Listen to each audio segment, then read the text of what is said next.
It was Portland's first year for a ranked choice election, and even though many voters jumped at the chance to cast a more nuanced vote, others were overwhelmed by the choices.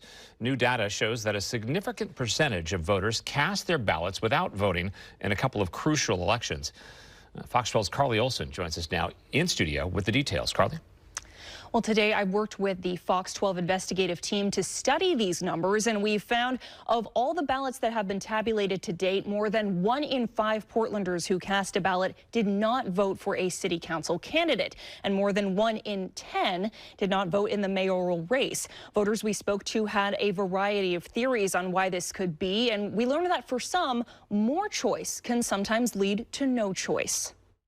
I wish I could say I'm surprised. Some voters are well aware of the phenomenon. I think my partner did that. So I voted. I tried to help my partner vote, and she just was overwhelmed. Many leaving votes for the mayoral and city council races blank. And even for those enthused about ranked choice voting, I took 3 extra days to fill out my ballot than I thought I was going to, just to look up everyone. Voters we spoke to chalked it up to time, lack of information, and maybe a change in priorities. I think it was just a bit of an overload. There were a lot of candidates for both. It was quite hard to find information for all of the candidates. It's really hard to pick between people when there aren't clear and concise statements from the candidates of what their policy and positions are. Having a little bit less importance on the actual mayoral position could have maybe lost people's interest in making sure they're voting for that. We found that in last week's election, of the ballots tabulated to date, 21%.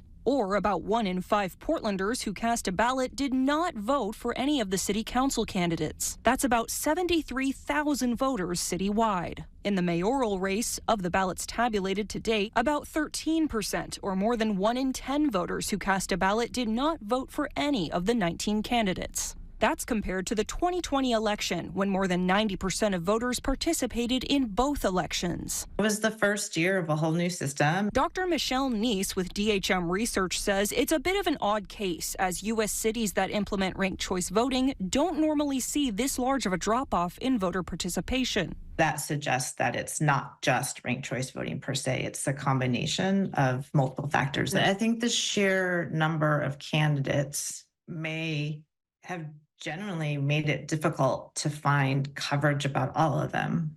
And if they couldn't find a full comparison of all the candidates, that may have introduced doubt about whether they did have full information.